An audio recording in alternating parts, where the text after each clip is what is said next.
Good morning, everyone. My name is Sarah Fosseltz. I serve as the Executive Director, as the Board Administrator for the Texas State Board of Examiners of Marriage and Family Therapists. This is a meeting of the MFT Board, and I will call the roll. Dr. Merchant. Here. Dr. Barty. Present. Dr. Elder. You're on. Present. Good. Mr. Francis. Mrs. Husband Thompson. Present. Mr. Parrish. Present. Thank you. Pastor Skoma is absent. Ms. Smith? No, Ms. Smith. And Chaplain Stogman. Here. Thank you. I find a quorum and I'll turn it over to Chair Merchant. Okay, well, thank you all for being here. We are going to begin with the approval of the minutes from the January 12th and 22nd video conferences. The board that should all have been in your board packet. So I will give y'all a moment to look those over. And then I will entertain a motion to accept or amend those minutes.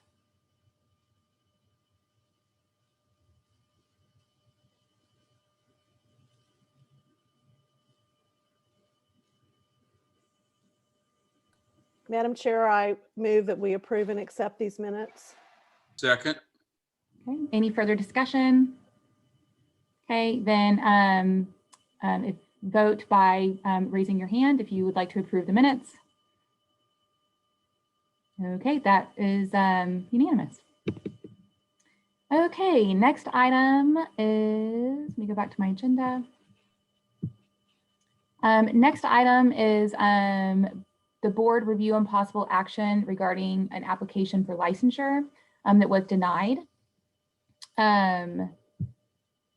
So again, this is something that hopefully y'all have been able to review in y'all's board materials. And so I'm going to open the floor for discussion and or a motion if anybody has any thoughts about whether or not we should approve or deny this applicant's application for licensure.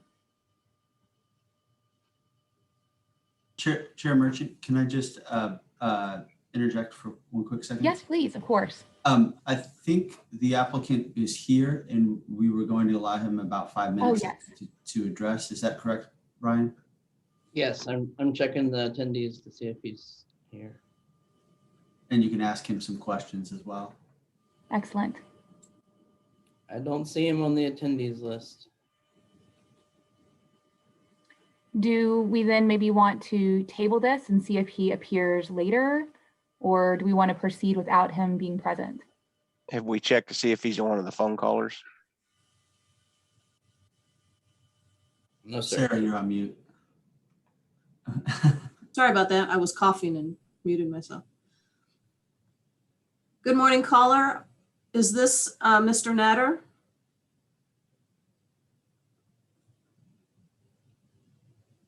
Caller, are you there?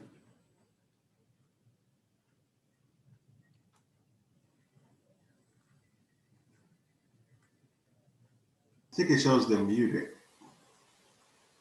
I've clicked the button that says ask to unmute. Caller, if you're having trouble unmuting, it's *6 is the command to unmute on the phone.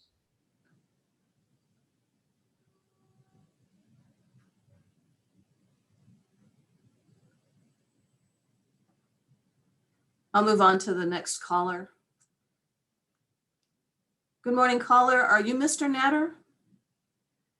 No, ma'am. Thank you.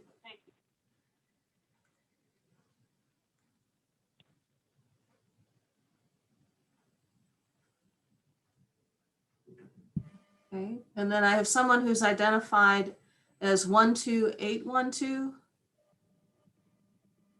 12812, are you Mr. Natter?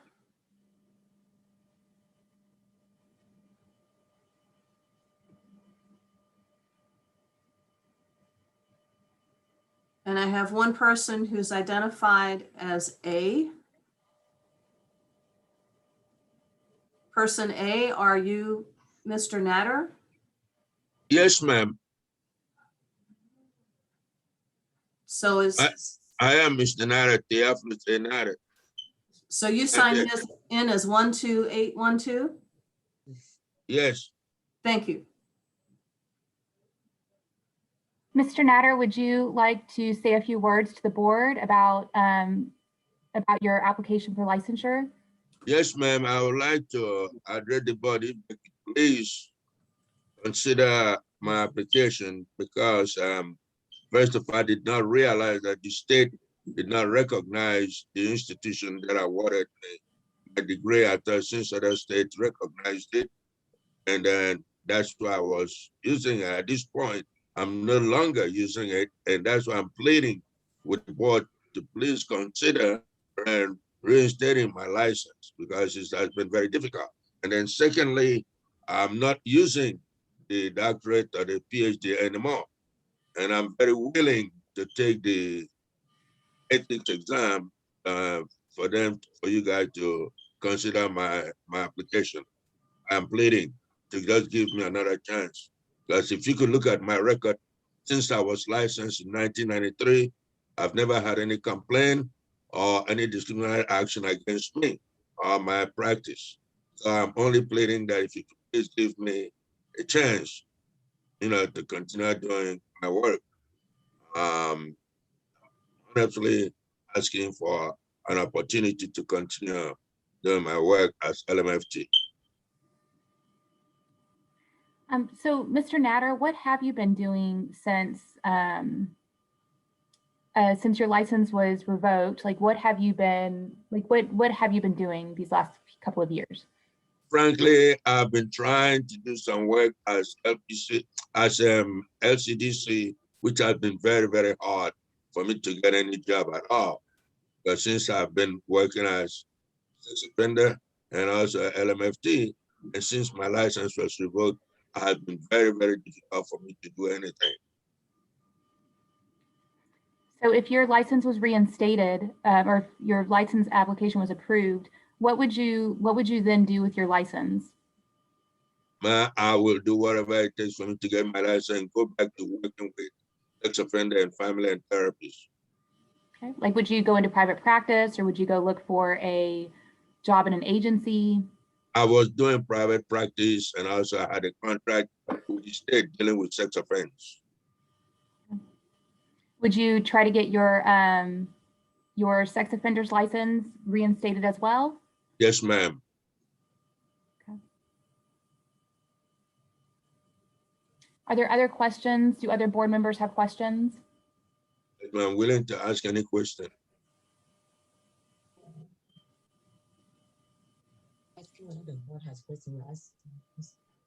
Mr. Natter, this is Chaplain Soglin. Sir, we've read quite thoroughly your situation, and what is it that you see that you would do differently if you were reinstated as an LMFT? I'll try to comply, which I've always been trying to comply to the state's law and maintain the ethics. I've not been doing anything differently than I would be doing, maintain my practice and maintain the ethics and sit by the guidelines.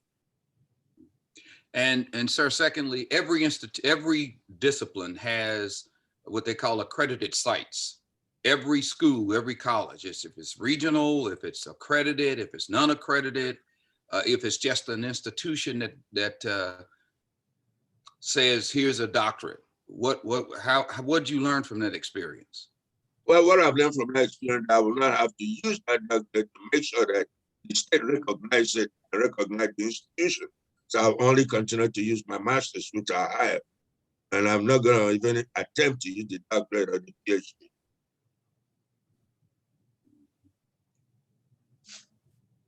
Mr. Natter, there are currently numerous sites representing you as a doctor. Have you made any attempt to get on these sites and have that changed to reflect? Yes, sir. I have done to remove all of them, send letters to a lot of the sites that I have as a doctor to remove them. And if I can send you evidences of a lot of them that have communicated with the police, take it off. and just leave my name that Theophilus Enate and take it back to the PhD off. As of even last week, I saw some and then I corresponded with them to please take it off. As a matter of fact, I didn't put them there. I've never advertised. I don't even know how they got there. I've not personally advertised or put it up there, but I've taken the steps to make sure correspond. As I said, I can send you guys correspondence to show that I have corresponded with them to please take them off. Yeah, I would Mr. want Natter, to, go ahead. I was just gonna say, I would want to see copies of those letters or any kind of correspondence you've had with these websites asking them to correct your profile. Sarah, I'll defer to you. That was my question. Mr. Natter, have you submitted any of those documents to the board for consideration? Yes, I believe I submitted them through my previous lawyer to submit them. And if not, I can always look for them and submit them back to the board. I didn't see them in the file, Attorney Brian or Attorney Patrick. Have you seen documentation to that effect? No, ma'am. I can frankly email them to Attorney Brian and today or not later than Monday. Thank you, Mr. Natter. Yes. For the board's consideration, I have a question for the attorneys. I understand that statute lists eligibility requirements for an applicant. And one of those eligibility requirements is has not had a license revoked. So is there statutory authority for the board to act? You're correct. That's what the statute says. If a license has been revoked by a licensing authority, then they are ineligible to get a license. So Mr. Natter is ineligible for a license per the statute. So does that mean the board does not have statutory authority to act in this case? You really don't have any discretion here by statute. But we have to also by statute, we also have to afford this opportunity in the event before it's appealed to SOA, if it is in fact appealed over there. So I see. in some sense, we're having to go through some motions here. I see. So there's really not any action we can take today. And it sounds like after this, if you choose to appeal to SOA, that would be the next step. Correct. Okay. Mr. Netter, does this make sense to you that according to our statutes, the board has no authority to be able to grant you your petition for a license? And so your next step would be to appeal to SOA. Does this make sense to you? Do you have questions about this? Yes, ma'am. But I hope the board can have to reconsider me at this point and to look at the fact that I'm trying to do everything the board expects me to do to comply to. You know, I'm only pleading to be given another chance, another opportunity. But I emphasize, I did not realize that the institution was not recognized by the state, which is my mistake, my fault. I thought since other state recognized the institutions, no matter Texas will, but when I realized that Texas did not, I tried to take steps to avoid all that, and which is what I do by trying to correspond with every agency that has my name as a PhD to remove it.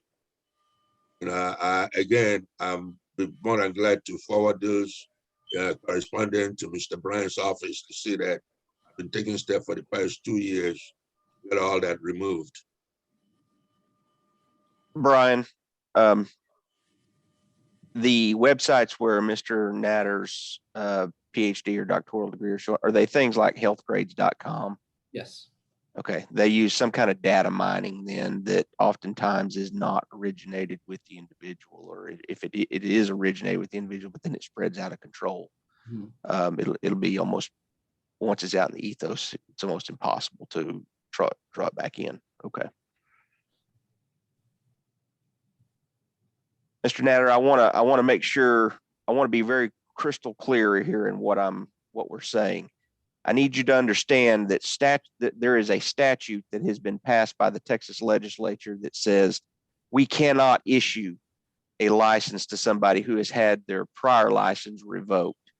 that is the situation you find yourself in. This board, the council, they simply do not have the authority. We have to obey that statute because that was passed by the duly elected legislature and signed by the governor. We do not have authority to give you another license.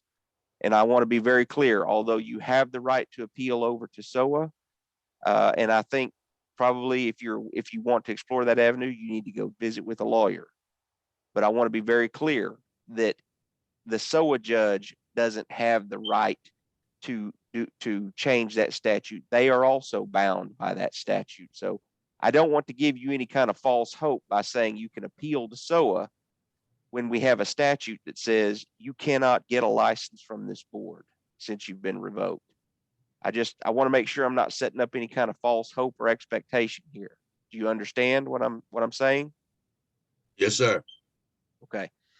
Now, with that having been said, I will tell you, I think this board is the only board that has that statutory prohibition about issuing a license to somebody who has had a license revoked. Now, I mean, I don't know what your degree is. I'm going to tell you right now, I'm ignorant about the particulars of your case, but you might look at some of the licensure eligibility requirements for, say, the counselors, LPCs. They don't have that same kind of restriction. Now that I'm not telling you that you're going to be eligible. I'm not even telling you that with the revocation, you could get in. Do not read what I just said as to be the executive director saying you're going to get in, because that is not what I'm saying. But that is an avenue that you could explore. They do not have this same statutory prohibition. So I'm trying to give you a little bit of hope here, because I don't see the pathway to licensure panning out for you under the MFT board. But there may be another path for you, but I'm not guaranteeing that. I want you to understand that. Fair enough? Yes, sir. Okay. I have one other thing, Mr. Natter. If you do decide to appeal to SOA, you need to send within 30 days a written notice to the council saying that you want to appeal. Okay, sir. Do you have any additional questions, Mr. Natter? No, at this point, I don't have any more questions. I heard what everyone have said. Mr. Spikes have said. I will either one or two things, try to appeal that, and also try to look at other avenue, either we try the LPC or social work, if that could be another avenue for me to go through, since I cannot get LMF or my ask, man, if I could go through that, can I also apply to get my sex offense license back, since I cannot get my LMFT?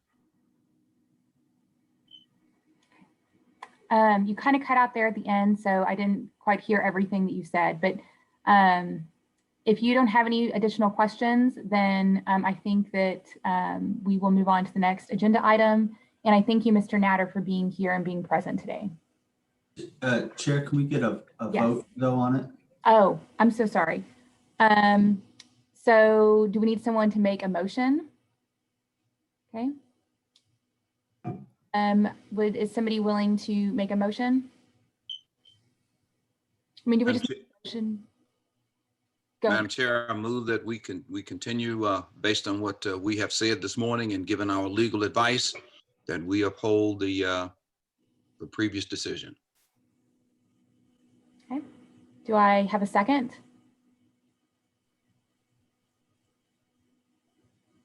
I'll second the motion. Okay. All those in favor, please signal by raising your hand. Let me scroll through. I believe that was unanimous. Okay. So the motion passes. Thank you again, Mr. Natter, for being here and being present today. And we wish you the best in all of your future endeavors. Thank you, ma'am. I appreciate your time. Okay. Let's move on to item number 4, board review and possible action regarding agreed orders.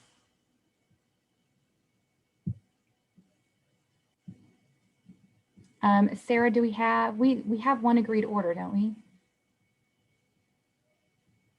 You have an agreed order that was executed by the executive director, so you do not have an agreed order for this agenda item, which is reviewed or executed by the board. Okay, cool. It's Okay. just a template agenda item, and none were added. Okay, fantastic. Then number 5, board review and possible action regarding contested cases from SOA. I don't believe we have any of those either. So then we will move on to agenda item 6, which is agreed orders executed by the council's executive director. And so, Mr. Spinks, do you have anything that you would like to say about this? No, ma'am. We just provide you with the copies of the documents so that you can see what's going on, notice any trends, that kind of thing. Okay. Anybody else have any comments about this particular agenda item? Okay, then we will move on to, back to my agenda. We will move on to number 7, report of cases dismissed by the council's executive director. Mr. Spinks, is there anything you would like to say here? Guess I ought to leave that on, shouldn't I? No, ma'am, I don't have anything to report above and beyond what we've provided in the materials. Okay, any questions, comments from the board about agenda item number 7?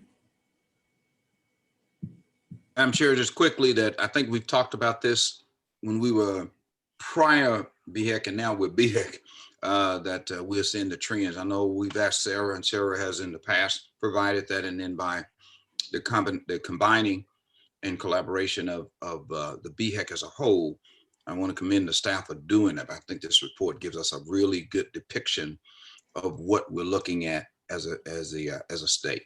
So I applaud the efforts of those accomplishments. I'll yield. Okay. And then, so we are on to number 8, which is a status report of quarterly enforcement case activities.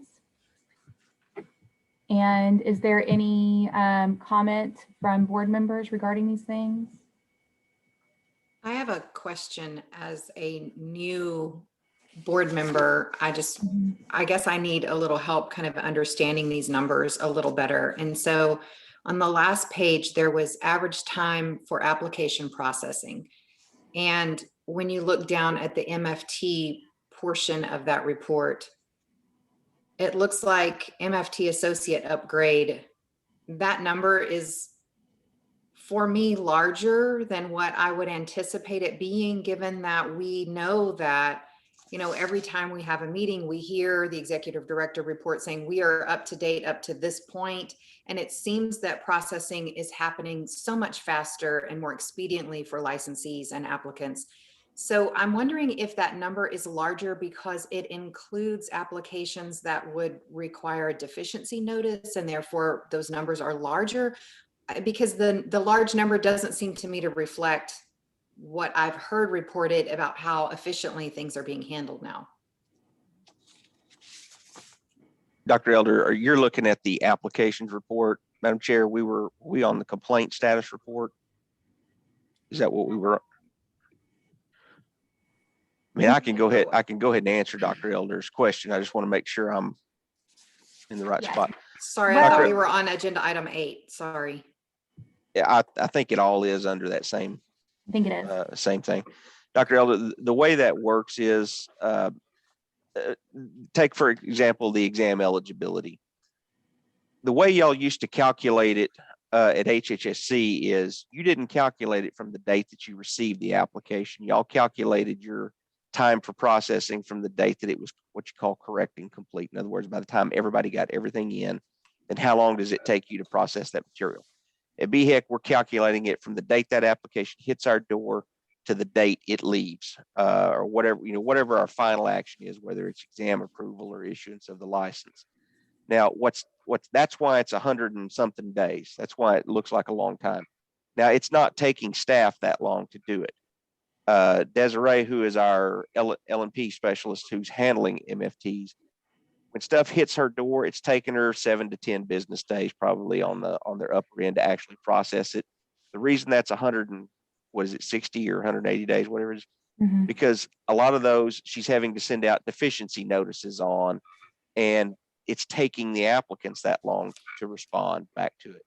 Now, here's one of the things that really kind of works against that number ever being super, super low. Pre-BHEC at Site Board, we allowed people to go get their fingerprints before they ever applied. And I got us in trouble with the DPS and the FBI for allowing that. Now in BHEC, we can't do that. So when you apply, then we send you the information to how to go get your fingerprints. That invariably slows down the process by quite a bit. There's no way around that, though. That's just federal law. They won't let us have access to that information until the individual is an actual applicant with us. So, and one of the things that you'll see when you talk to the licensing folks is that takes so long is it's either the fingerprints or the NPDB self-query report. People are real bad about opening up those self-query reports rather than sending them to us in the sealed envelope as they're instructed to do. And of course, we can't do anything once it's been opened. A lot of times they'll open it, scan it, and email it to us. We can't use that. They've then got to go get a new report. Now, I'll tell you, we are working on shifting away from requiring people to submit self-query reports. We're actually exploring to see if we can just run the report ourselves through NPDB. It's cheaper to do it that way. It costs people $4 to do the self-query. It would cost us $2 to do it. But the way the feds do billing in this particular program is very problematic for the agency. Long story short, I'm not willing to let the state charge on my credit card and front that bill every month, which is almost what we'd have to do right now. We're trying to figure out how to do that, but I'm not going to front that kind of money for the state every month. So until we can get that figured out, we're still stuck using the self-query report. But that's one of the reasons why you see that number that high. But that is not actually how long it takes staff to process it. Now, that's another thing that we need to work on at BHEC is figuring out. Right now, the database, we don't have a system built into the database to kind of capture the actual work time of staff. How long it takes us once we get it to process it, that kind of stuff. We don't have a good way to do that right now internally and automatically. We're having to do that manually. Tim and Sarah and all them, they have to go figure it up. Like that chart you see on our website where it says we're on this day, that has to be done by physically going and looking at the spreadsheets that each of the LMPs use to determine where they're at. And then we have to fill that in manually. That's not an automated process like those numbers are you're seeing there. That's all automated within the system. So that's I hope that explains what you're looking at there. Mr. Spinks, that absolutely answers my question and my concern about the larger numbers. And I absolutely understand that. But my continued concern after hearing that is that when we have to report about our efficiency back to a sunset commission, this is not going to look as if we have improved when in fact we have dramatically improved. And so I'm curious about the reporting and how that can be done so that it doesn't count against us in the future. Well, number one, you got to remember that these are performance measures that we set with the LBB and the governor's office. So they are aware of what these numbers represent and what they mean. They're not going to be fooled, or they're not going to be mistaken in thinking that, oh, y'all have gotten worse, because they understand how the database system works, how we track it, because we have to explain all that to them in how these figures are calculated. So that is encapsulated and passed along to the LBB and the governor's office. Now, I'll add one other thing on the MFT. Once somebody is approved to sit for the exam, that next level, I think it's MFTA initial, I think is what it is. It's 100 and something days, the average days there. One of the reasons that's so long is because you guys give them a year to pass the exam. The minute we approve them for eligibility, that automatically starts that clock ticking right there. So that time period actually encompasses the amount of time it takes the individual to pass the exam. But the problem is we have to be able to measure that. The legislature wants to know, how long do you have applications sitting on your docket is really what one of the things they're looking at. How long do you have something before you? And so we have to try and capture that data. And that's one of the reasons why that time is so long, is that doesn't really entail a lot of processing on our part. We're just waiting on the individual to pass the exam. So, it's important for people to understand that. You got to understand what you're looking at there. It's not as ominous as, I know it because I know what those definitions, I know how those calculations are done. I know how it's defined. I could see where if you were looking at it from the public's perspective, it might look bad. It is not. It is not as bad as what those numbers look. So Well, I have a hopefully that question. dispels a little bit of fear. I have 2 questions about the MFT Associate Exam line and also a comment about the self-query. I was talking to a physician the other day, and he said that he was required also to do the National Providers Data Bank, but that it was all electronic, that his submitted it and they sent it electronically. Is it possible for us to one day be able to do it electronically as well? That's what I was talking about earlier, to see if we could switch over from doing a self-query to where the agency pings the databases. You're talking about the NPDB, right? Yeah, but I think he made it sound like he did it the same way that we would for a mailed one, but he just selected the option of to have it sent electronically. So he still paid for it, but No, electronically. But they do not send it to third parties. They'll tell you that on their website. Okay. They don't send it to third parties. Okay. So then I have a question about the MFT Associate Exam line that's 187 days. Is that counting from the time they apply until they take their exam, or until they get exam, or until they are approved to take their exam? Until they're approved to take the exam. Okay. Because they apply with us within 7 to 10 days, usually is what Desiree's processing those. And then she's sending out a letter to them saying we don't have your NPDB, or whatever the deficiency is, she's sending it out to them. And we're sending them notice, now you got to go get your fingerprints, because remember, they can't go get that beforehand. Right. And then it's on average, it's taken it 187 days for them to get everything back to us. And then for us to get them approved. Okay. That just seems really long. It is, but that's what it is. Yeah.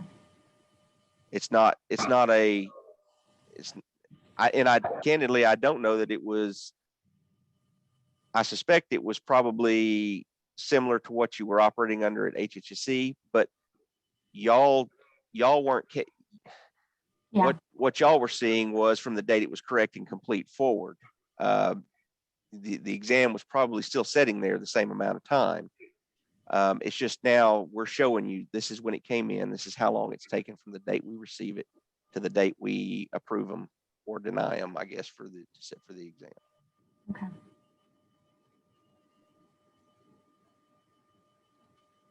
So basically, Attorney Spinks, you're between systems. We are between systems of where we were, where we are, and what we need to do to enhance and hopefully, legally expedite the process. One of the things I think we need to look at, and this is going to be something we take up at the council when we do this committee to study standardization across the boards, is y'all allow people up to a year to submit everything. In order, once we send them, once they apply, they have a year to submit everything so that we can finalize the application. Psychology only allows 90 days. So you gotta move under psychology. They don't let you just sit there. I don't know if that would help any here. I feel like it probably would. It might motivate people if you say, look, you got 90 days to get this stuff in or your application goes void. So get on it. And it might help prevent people from, kind of lollygagging around, I guess. If some of them, it may be they run into issues with the fingerprint, but that shouldn't explain that whole 187 days. The fingerprint should. Part of the reason for the year shelf life of the application is that some students are required by their program to attempt the exam while they are still in their program. And they need time then to finish that program and get that transcript with the degree conferred. See, y'all's exam, the way y'all are such a different animal from the others in that Special. Yeah, you're special. That's right. That component right there is going to make it difficult to speed this up. The fact that you have to approve your examinees before they can ever take the exam, I do not like that at all. Psychology is the same way, and I'm trying to work on them to get them to change. It's not so much statutorily, I think y'all are required to do it. So we got a problem there with y'all that we don't have with psychology. But that part is slow. It's just a slow, inefficient way to do it. There's no way around it. I'm just going to say it. I don't like it. I wish it were a different way, but I can't do anything about it statutorily. But I thought that social workers also have to get board approval to sit for their exam as well. No, they do not. Until this fall. Yeah. That was changed this fall. Okay, thank you. Yeah. Thanks We to Carol and staff.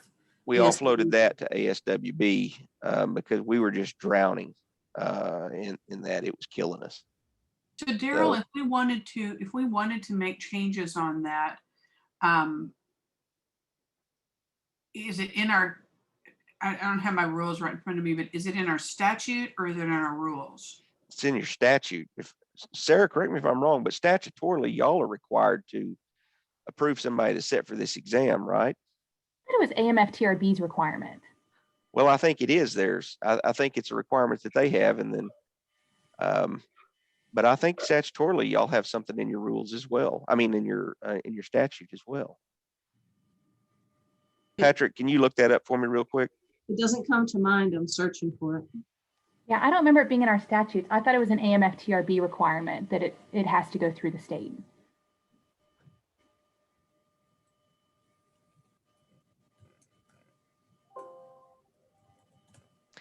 I was having this discussion with somebody else the other day, which is why I'm thinking it's statutorily required, because I was complaining about the fact that we have to approve it before they go sit for the exam because it's slowing us down. Mm-hmm. For the LPC board, do they just apply to whoever NB, whatever? Jody, Yeah. who is it they apply to? I can't remember all these acronyms. NBCC. The NBCC, right? That's it. Yeah. They go to them first, then they come to us. So they're good to go whenever they darken our doorway. So Daryl, it is I in think- chapter 502-253, application review eligibility for examination. An applicant for license as a licensed marriage and family therapy is eligible to take the exam if the applicant is enrolled. I'm not reading that it requires the board to approve it, but I think Attorney Patrick, I interrupted you. No, you beat me.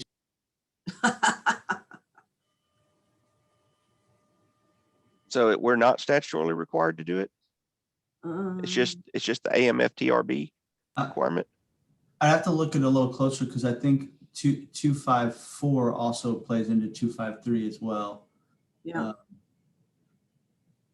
Well, so that we don't eat up time here, let's take a look at that. And then we can visit with either licensing standards or rules committee, whoever Sarah is the most, or Chair Merchant thinks is the most appropriate. We can visit with them about that. Now, that I know that is an AMFTRB requirement. So we would have to put the thumb screws to them to get them to change it. But either that, or does AMFTRB, if they don't have a requirement of like, I mean, would it be possible to just basically anybody who applies, like maybe there's a short application process where you just tell us your name and there you go, you're approved. I mean, like, so that we don't have to not make them do fingerprinting and all that. Yeah.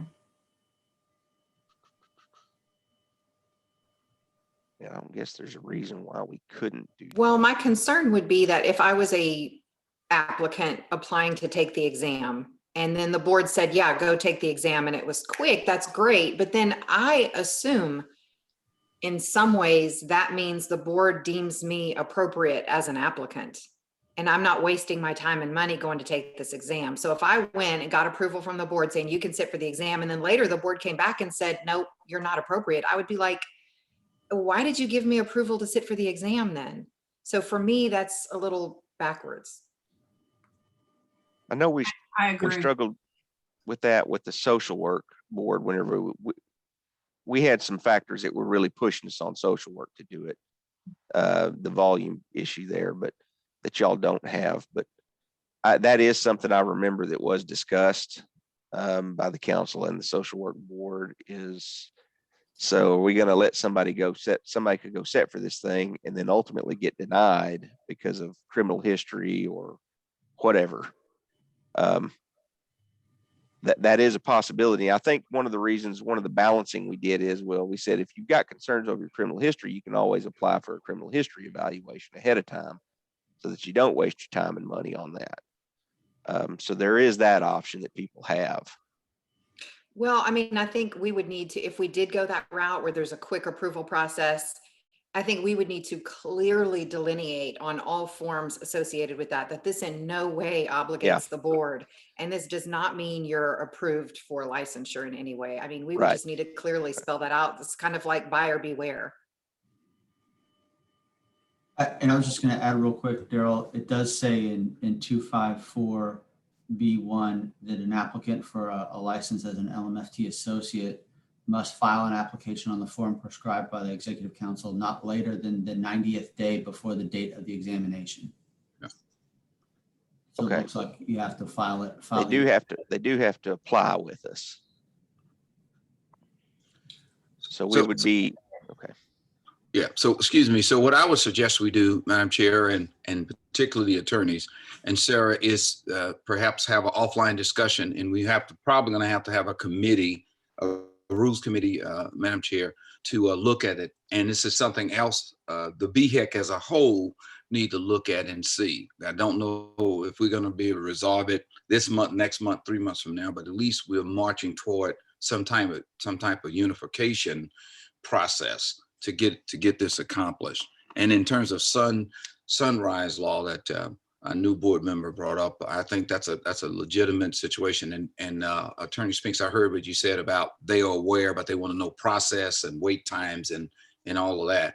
But I think maybe we can be proactive in this situation because it does give us some pause, but at the same time, there has to be some explanation as to why in our case, as a discipline, it takes so long. And then when you have so many people, students in several cases that are actually in school, doing internships, studying for the exam, taking the jurisprudence exam, then become associate and marching toward full licensure, that may also be a difference between the other disciplines. So I think there's a lot to consider here. And I agree, in order to save time, we probably have to do that.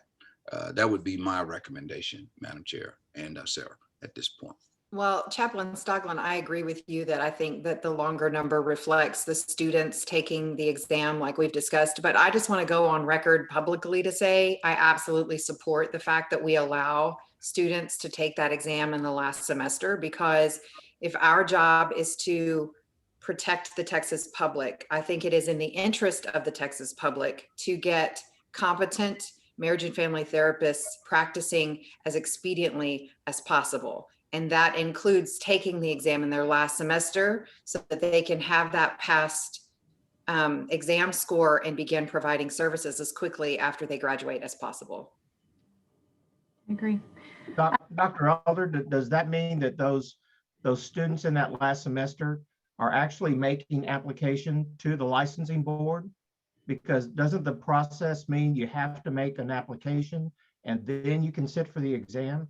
So the students are not just taking the exam, they're actually applying for licensure, which then allows them to take the exam, they graduate, and they're that much further ahead. Is that the flow? See, yeah. I like that. I like that. Yeah, and that's what I was saying, and we were saying the associates, in the jurisprudence exam that does, Dr. Russell, help the process in our field.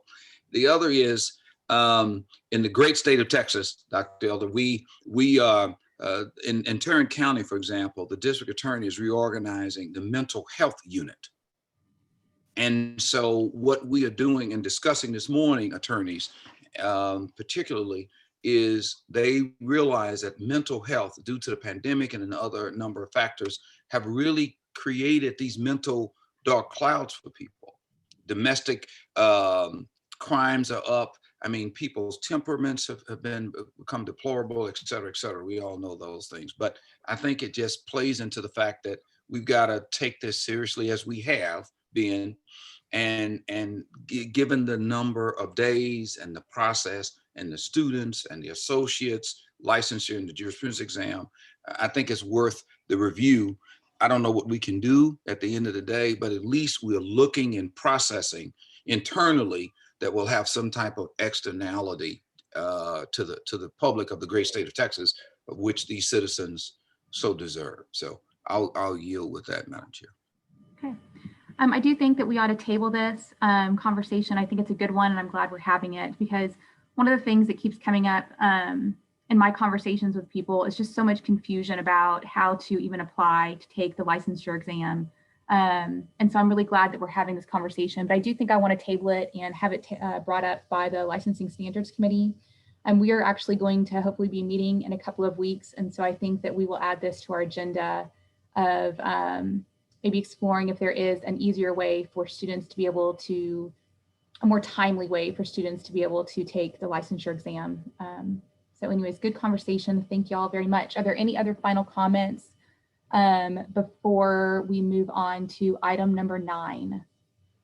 I have something else. Sorry, as Yes. a new member, I have a question. Please, Okay. go for it, Dr. Elder.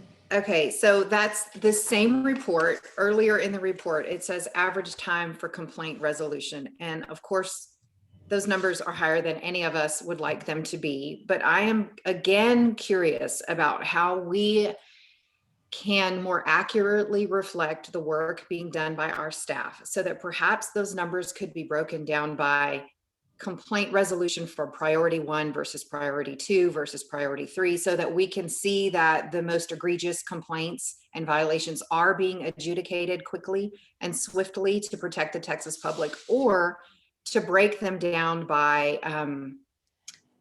member boards, so that we are not, which happened in the previous sunset review, we're not all lumped together so that you can see previous separate boards, because we don't have as many complaints and our numbers might look significantly different than some of the other member boards.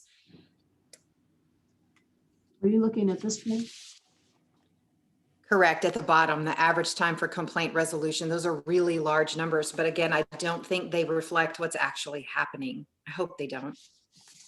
You have to remember, though, this is not board specific. This is an agency-wide calculation that we have to do for our performance measures. So we really can't do what you're saying. That's not, those are not steps we take when calculating performance measures for the agency. I understand what you're saying for your board, but this is a document that we prepare for the agency, which is all the boards, all the professions. We don't measure each individual board, because it's one staff doing everything. And that's really what the legislature is interested in, is overall efficiency and operation. Okay, thank you.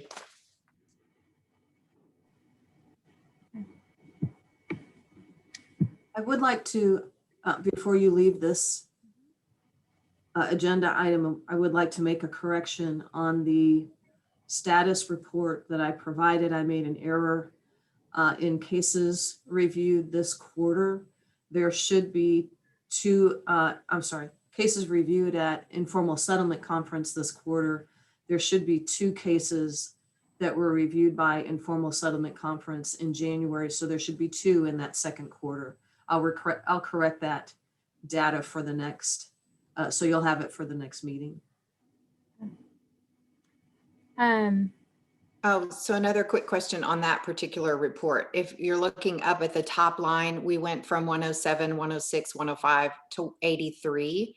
And I'm curious as to, did we just not have as many complaints because they're being resolved? Or did something kind of hold up the process to create that reduction? So you're looking at fiscal year 2020 in the two far right columns. So the number of complaints has actually increased over time since March 1 of 2020, or rather July of 2020 to February 28th of 2021. Yeah, oh, well, this doesn't help you because I have typos. In the second quarter, it still says fiscal year 20, it should say 2021, and it should say February 28th, 2021. I apologize for all of the confusion I have caused with this form. I will get it right next time. No worries. No worries, Sarah. Yeah, so even though we see the numbers going up from 83 to 105 to 106 to 107, I mean, I'm happy to see that we've at least resolved a couple of cases regarding sexual violations. If you go down to the number by cases dismissed by staff, you see that number getting higher, which I appreciate. Cases resolved this quarter on that row, we were at 9 and then 4 and then 6 and then 23 in this last quarter. And so I think all that's really promising. And even if you go down to the total pending cases, you can see that we still have that one case lingering from 2016, but we were able to resolve one of the cases, this year, a couple of the cases from 2017, several of the cases from 2018. And so I'm just happy to see that some of these older cases are getting resolved. So anyway, so overall, it seems like kind of these new processes are working and that we are taking care of a lot of the backlog. So anyways, good work. Just good work, team. Good work, Daryl. Good work, just everybody who's all involved in resolving these. So go ahead, Dr. Elder. It's okay. I was just going to say, I was reading the report wrong. So now I understand where the current quarter is and how the numbers trend better. So thank you for that explanation.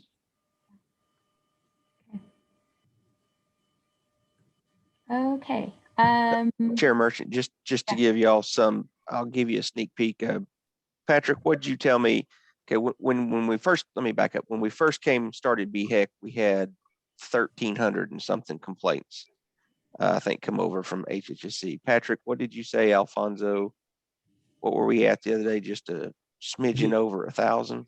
Yeah, he had run the numbers, and I think counting all of the programs, he believed in March we had over 300 cases resolved, and wow. we're down to 1,014 or 15, I think. But he wasn't done running the numbers, so we're still having cases come in, but there's quite a few. I think you'll notice that first quarter of 2021, everybody was brand new to the agency, and then you're going to see the next quarter, and the numbers are doing this. So yeah, there's I think the next lines on that report the numbers are going to keep going up and up. So if I remember correctly, it wasn't until the second quarter that we were fully staffed with investigators. Is that right? Yeah, I think that we're still not completely fully staffed with them. But yeah, no, you're right. You know offhand how many positions are open? 3 temporaries and I think 1 admin assistant. Because all the people we'd hired as temporary investigators, I believe we've moved them up to full-time employees, moved them out of the temporary positions into full-time. What is our current investigative staff? Oh, Chaplain, you would ask me that. And Of off the top of course. my head, I don't know. I think there's 20, Alfonso has 24 FTEs, including the 2 supervisors and 4 admins. So the rest are investigators. So that's 20 investigators, FTEs, 18 FTE investigators. And you need how many to be full, to be maximum? We have 3 that are vacant right now, I know, and those are temporaries. So it'd be 21 total FTEs for investigative unit? I think the 3 may be in that 18. Okay. That is correct. Yeah. Mr. Spinks, how much of an increase is that over pre-BHEC, the amount of investigators just that we had? Psych board, we had 2.5. I think 2.5, and I cannot recall Ms. Smith, what you had at HHSC. I can't recall. It's been too long now since I did all those calculations. I think that we've definitely added more investigators. Yes. And so I just wanted that to be on record for the public to hear that one of the reasons we're able to do this after the creation of BHEC is that we've had the ability to hire investigators now, more investigators. Another big advantage is that we have 5 staff attorneys working on it. Mhm. They are able to chew through a lot of stuff. Anyway, Brian's doing a good job for y'all. I'll just say that. Thank you, Brian. He's mean, but we try to keep him. We try to keep him in check, keep him on a chain as much as we can. Yeah. Well, I agree with Board Member Smith that that needs to go on record, and the improvements through the investigative units by creating the BHEC has really improved, and the citizens of the great state of Texas can now know that there's been a concerted effort to resolve these cases and to look at what is going on, whether the cases mean disciplinary actions or there was some misunderstanding. Some agreements have been resolved informally, et cetera. There is a continuous and deliberate effort to get these cases addressed and resolved as quickly and legally and justifiably as possible. I think that is a tremendous gift that BHEC has brought us, and the staff that is working to make those cases known and dealt with in the correct way. I think that's an improvement there. And that's something that the Sunrise Committee and whatever committee, legislative committee can look at and so forth. I think that really needs to be brought out. So I appreciate Board Member Smith making that go on record. I just want to echo that because I think that's important for everybody to hear. Okay. Yes, and Chaplain, I want to echo that. Just looking at that line, the cases resolved by quarter, third quarter 9, fourth quarter 4, first quarter 6, second quarter 23. That's just brilliant. Kudos to everybody that's getting in there and doing the processing of all this. Very much. Dr. Elder, I'm gonna visit with Tim and Jenny, the CFO. Both of them are kind of the database gurus. I've been sitting here thinking about what you were asking about earlier. I'm gonna visit with them and see. Y'all probably want, what you're wanting is a little more specific information specific to your regulated population. Let me see what I can do on that. I don't like just saying, well, this is what we need for the agency, because I know what y'all are, I know what you're wanting. I know why you're wanting it. Let me see what I can do on that and see if I can't get you something a little more targeted. Thank you. That'd be great. Thank you, Daryl. Okay. Any other comments before we move on to number 9? Okay. Then number 9 is report of compliance with agreed orders. And I believe you have a report on this as well. Any comments or questions from the board? I have a clarification for that report. You'll notice that it appears that some of the respondents had materials due in January. And I just wanted to inform you, we had an experienced staff member leave, and we have a newly training staff member taking over that role. It's a critical and complicated role in that staff member monitors for all 4 boards and for all of the agreed orders. And so there's a lot of details to kind of get your hands around. Staff reported that they have made attempts on the top, the number 1 complaint that's listed for you. And they are in conversation with that respondent's attorney, whether or not certain continuing education that they have submitted meets the criteria. They've asked for example for agenda, I can't think of the word, course description.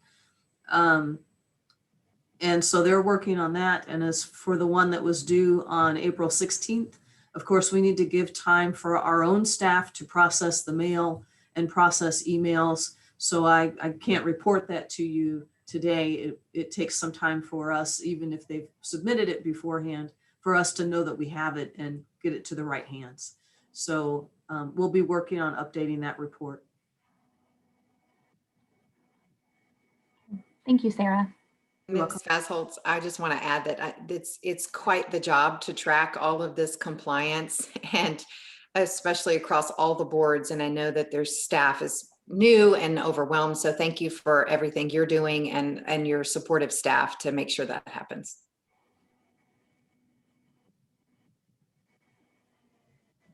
Okay.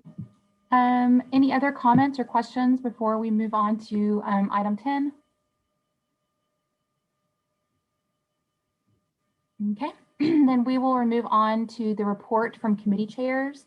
We will start with the Ethics Committee report. Reverend Dr. Skoma is not here, but to my knowledge, the Ethics Committee did not meet. There were 2 cases resolved in informal settlement conferences in January, as Sarah mentioned. We do have, I think I don't remember, sometime in May, I don't remember the exact date, but there's a couple of informal settlement conferences scheduled for May as well. Any questions about the Ethics Committee report? Okay. I'll also give the Licensing Standards Committee report. We also met in January, and we had several things that we discussed. We discussed the excess practicum award for master's students, and we actually solicited the governor's office for an opinion because the board, we give, we allow master's students to count some of their excess practicum hours towards their licensure. But there is a place for in our statute. Basically our rule might conflict with statute. And so Daryl reached out to the governor's office to get some clarification. And Daryl, you're welcome to chime in on any of this, but apparently the governor's office responded that they did not want to make a comment unless the rule was up for modification. Daryl, do you want to add to that? Do you want to say? No, that we were trying to get kind of a feel for how they would look at it, but they can't comment on their own internal policies. They can't comment on something that's not before them in the form of a proposed rule. Yeah. So we'll probably take this back to the Licensing Standards Committee and kind of see what the next step is, if there is a next step, just what to do now. The Licensing Standards Committee also considered the supervisor candidate. The AAMFT supervisor candidates are eligible presently under the rules to become LMFT supervisors. And so we wanted to take that up again. Sarah's in the process of collecting some information for us so that we can kind of look at is this creating a risk? Is this not creating a risk? So anyway, so Sarah's in the process of gathering some data for us on that. And then the last thing that we considered was military experience and its equivalence to supervised experience as a marriage and family therapist. And so Chaplain Stoglin was able to get us some resources. And anyways, we are just at our next meeting, we will probably take up that conversation again because nothing was decided regarding that matter either. So those are the 3 things that the Licensing Standards Committee is currently discussing. So any questions or comments from the board about the Licensing Standards Committee report? Okay, then the next report, hang on, I got to pull up my agenda again. It's from the Outreach Committee, which again is me. Man, I'm talking a lot. Okay. The Outreach Committee, we have not met, but there have been several outreach activities that have taken place. Tim and I, Mr. Spear and I, we presented at TAMFT back in February or March or whenever that was. And that was an online virtual conference. And so I'm really glad that Mr. Spear was able to jump in because he answered so many questions for me and he was super helpful. I was so glad to have him there with me. Anyways, we just kind of talked about the licensure process and all the new rules. And anyways, it was a really good conversation. So I also recently gave a presentation to my own students kind of about just the licensure process And again, I really drew on Sarah to help me understand how the process works from the staff's perspective. And that was really helpful. And then next week I have a meeting at TWU to visit with their students again about the licensure process. And I will probably again be tapping on Sarah to help make sure that that everything in my presentation is clear and accurate. And I'm hoping that maybe after my presentation with TWU that this will be, this presentation will maybe be solidified in a way that then we could take it on the road and maybe visit other universities to be able to just, you know, keep them informed about this process and how it works. And maybe that might even help with our speeding things up in terms of licensure, because if the students know, like, this is everything I need to have, maybe that'll just help them get things submitted sooner, get things submitted quicker, and maybe we can, I don't know, just have fewer, just speed things up. Daryl, did you have something you wanted to add?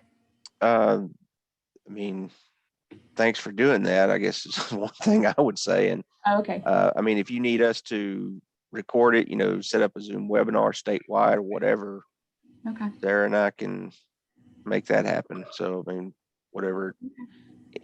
Thank you. I appreciate that. Yeah, we'll help you whatever way we can on that kind of stuff. Okay, fantastic. Thank you. Well, I have a question about that. Dr. Merchant, it sounds like this is something that's very helpful to students and, like you said, could definitely make the process more efficient so we have fewer deficiency notices. I've done similar presentations at University of Houston, Victoria, and will likely do one for SMU soon. I'm wondering about, Mr. Spinks, what you just said. Could we record this and just post it so that people, we don't have to keep doing it? We can just refer programs to, like, show this to your students during your student meeting. That way it saves Dr. Merchant time in doing the presentation and makes the information widely available. Yes. I mean, we can put it on, we have a YouTube channel now. You all will be posted to our YouTube channel once this is done. You're already on there. You probably didn't know it. But yeah, we can do that. Yeah, I'll say the one, I'm kind of a big fan of kind of the traveling road shows like what Dr. Merchant talked about, because invariably somebody will ask something unique at each one. And it just, there's some aspect of it that's very beneficial to the public to getting to meet and visit with y'all. So that's, to me, that there's some value in that, whether it's virtually or in person. I you know, that bothers me so much, the difference there, but we can do both. We can certainly do both.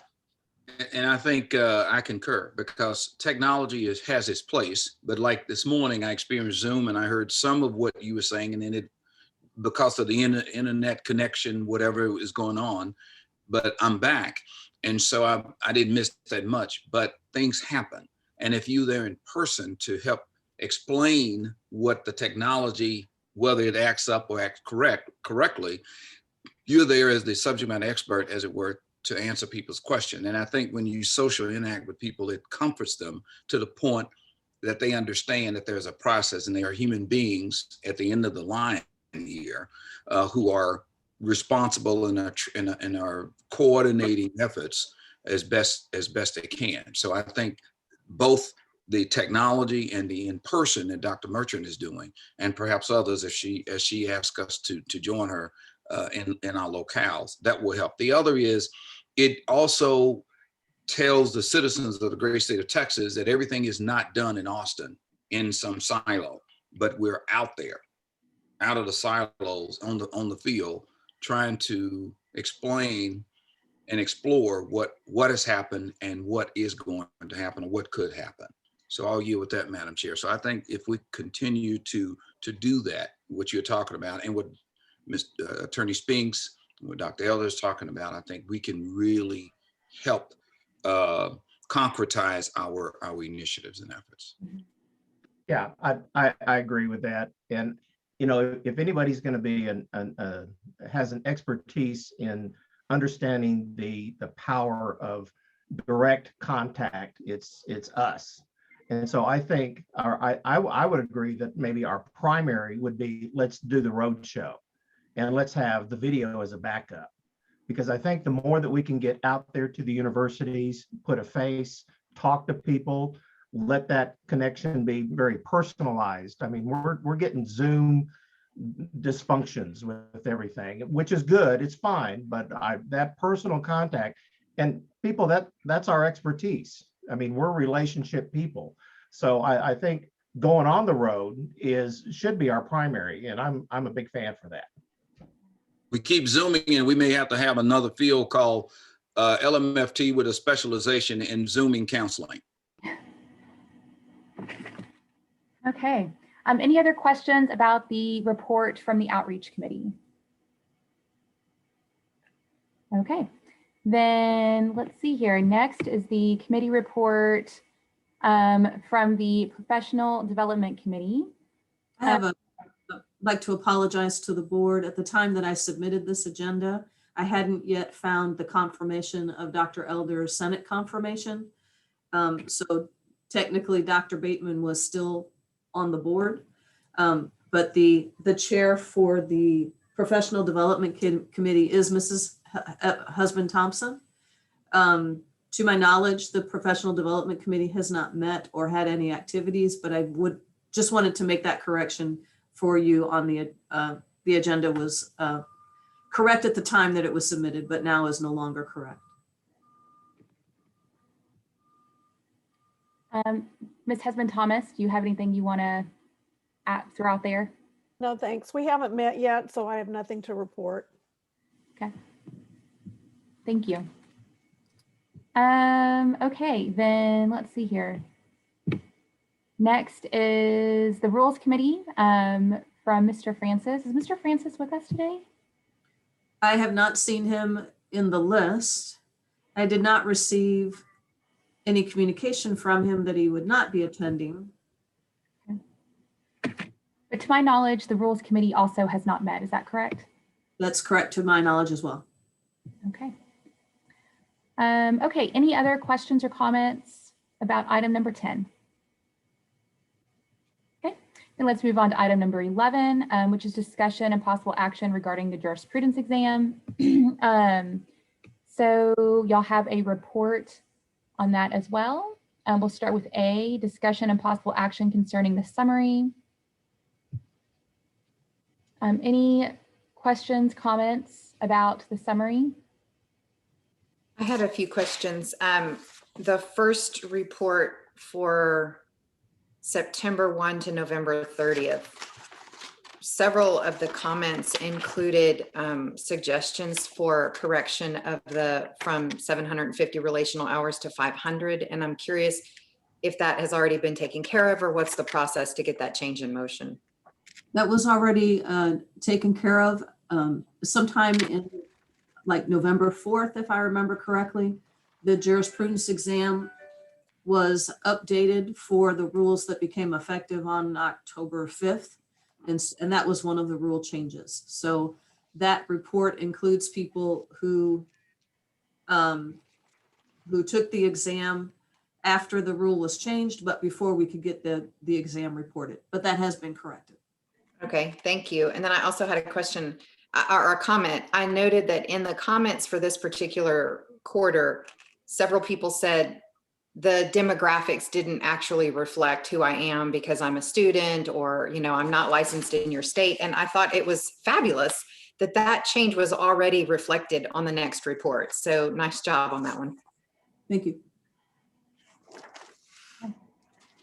I had a question about the report for the second report from December 1st to February 28th. I think, Sarah, you and I had talked about this, that some of the questions were a little bit heavy on, you know, like the BHEC stuff that maybe licensees didn't find quite as relevant, but I think we had made some changes to this already. Is that correct? Or do we need to make some changes? Before we implemented the new jurisprudence exam to align with new rules and the entire structure of BHEC, when Chair Smotherman was the chair, there were decisions made that in the interest of informing the public and really helping people understand that the Behavioral Executive Council and the rules in 881 to 885 do apply to their license, that certain rules would show up in every exam. It it might have been a little heavy-handed, that so many of them are about the Behavioral Health Executive Council and the structure. And yes, there were a lot of comments about, this is supposed to be about my practice and my ethics. And the thought at the time was that a therapist also needs to know, for example, how to submit a rule petition, and needs to know, for example, how the board works and how the board governs their practice. We can revisit and change some of those tags on those questions so they show up more randomly and less in every person's exam. Am I understanding that that's what you'd like to do at this point? I don't know. What does the rest of the board think? I kind of like the emphasis on BHEC because it's so new and it's so different, and everybody's going, okay, so what's the integration of BHEC with my license? And so at this stage, I'm okay, having more of an emphasis on BHEC, the council, and those type of things.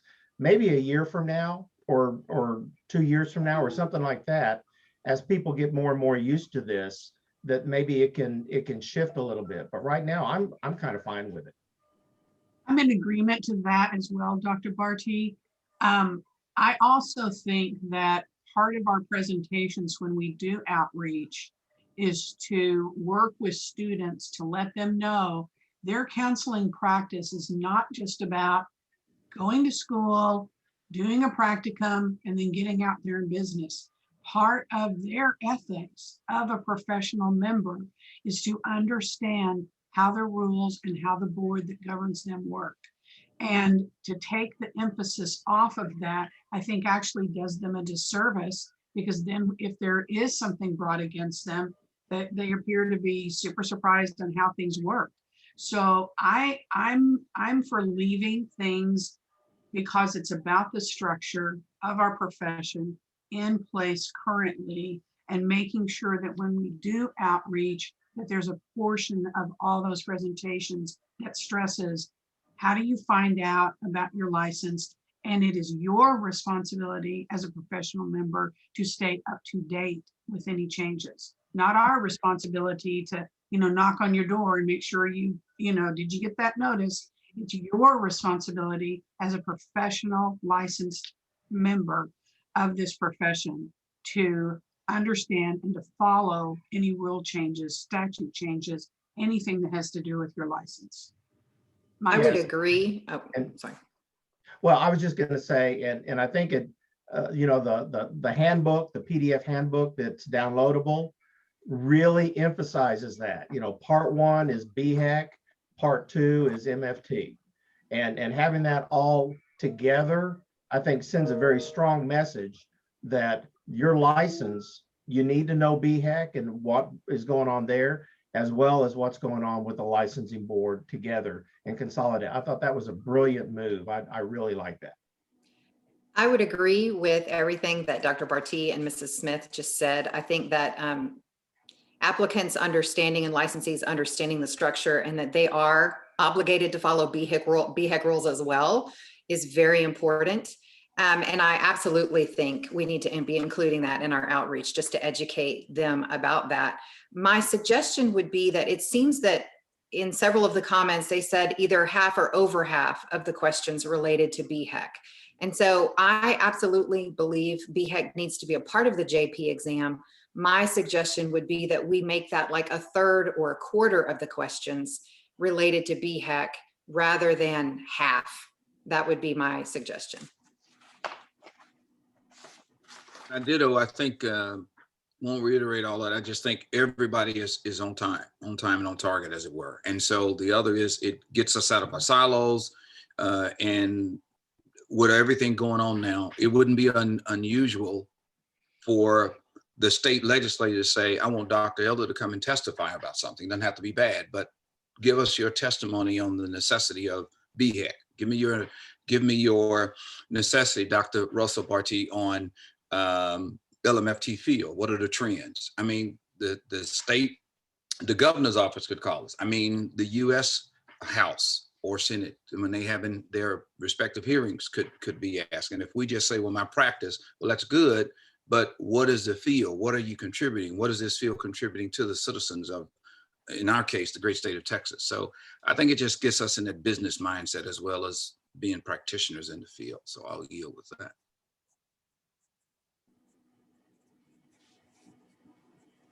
Okay, so it sounds like right now the board is at a place where they're pretty comfortable with the state of the jurisprudence exam.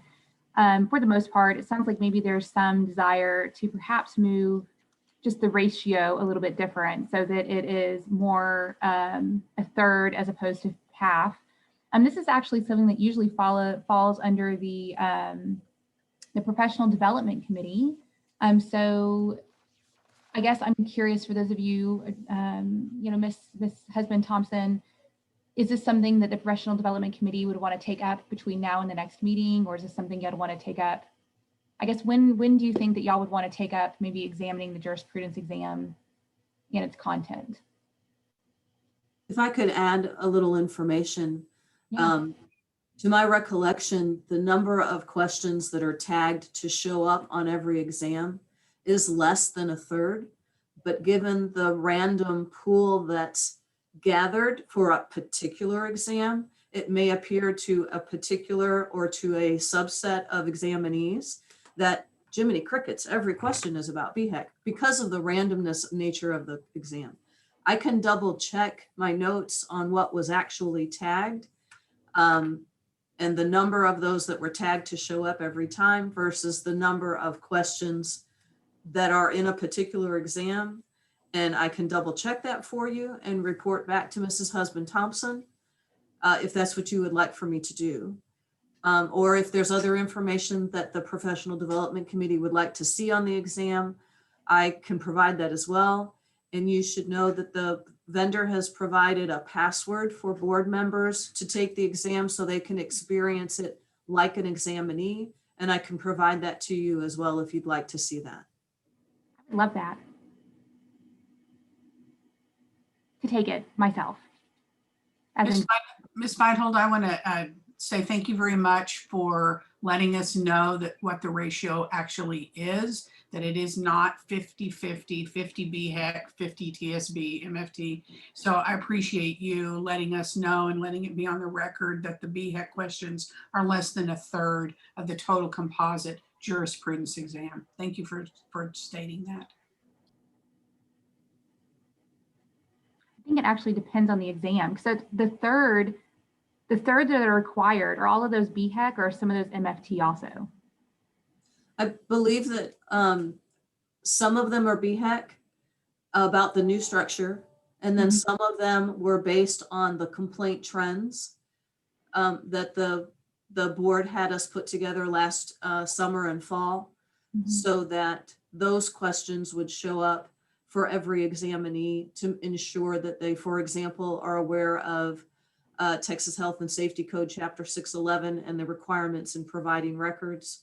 And I don't remember the other ones off the top of my head, but that was part of why we were looking at those complaint trends so that we could make sure that there was at least one question in the exam on that particular section of the rules. And as you know, the exam displays that section of the rules for the examinee, and it might ask them a particular question, but they might review the entire section and have a better understanding of it. Okay. But I'll double check and make sure what the portion is of the tag questions that are related to the Behavioral Health Executive Council structure versus what are those in complaint trends, and I'll report to you back in email. Do you know overall, like how many questions, how big is our pool?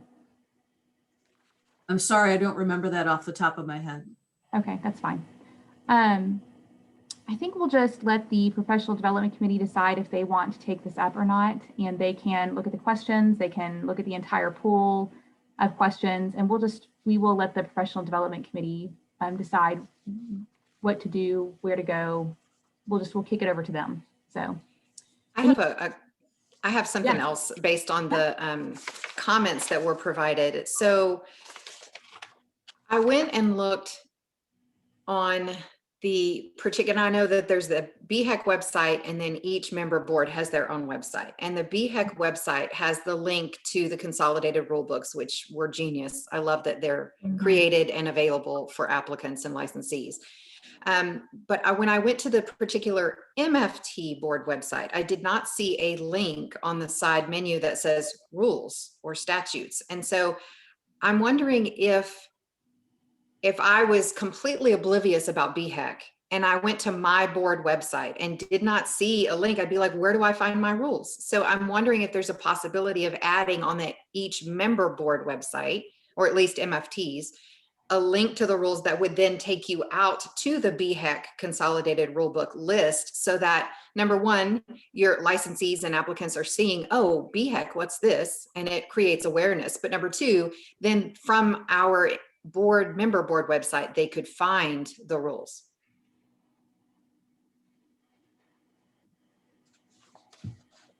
I'll check with Clint Holzendorf. He's actually in the attendee list right now.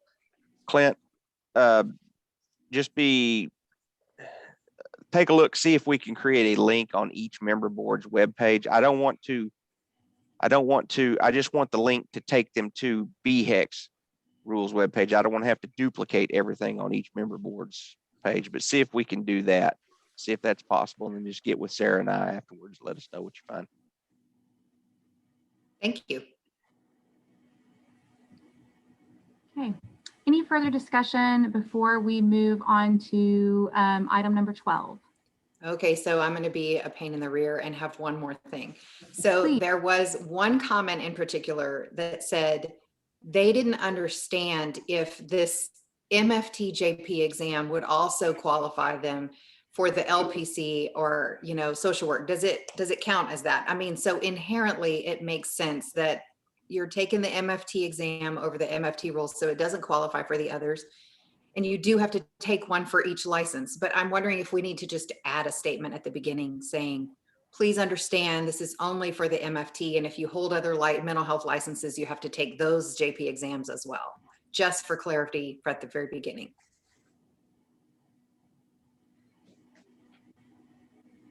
I'll check on each member board has a platform page for that board's jurisprudence exam. It might be easy to add a phrase or a sentence to that web page where you launch the exam. Okay. We'll see about that. And I think once you launch it, you see a menu of the 4 different boards. So yeah, they should tumble to that, but okay. Well, I'll see about seeing if we can clarify. Thanks. Yeah. I think anything we could do to make things very clear, unambiguous, simple, I think would be the easiest. Because I agree with Dr. Elder. People just kind of go there and they want everything right there. And so maybe with a couple of web click links that maybe we can kind of allay some of their confusions. Okay, I've made note. Okay. Any other further discussion before we move on to item number 12? Okay. Item number 12 is the report from me. So just the board chair report. I don't have much to report because I feel like a lot of the things that I would have commented on, we've already commented on. I am really excited to see the decrease in the number of that we are getting through the complaints process faster. I'm still getting, I don't know about you guys, but I'm still getting a lot of phone calls and emails from people who are having a hard time connecting with the board, having a hard time getting through to staff. But one thing that I will say is, like, I've had several people like, hey, I never heard back, or I never heard this or whatever, and they will forward me emails. And I just want to give a big shout out to Desiree. I don't think she's on our call, but I just love the way that Desiree connects with our licensees.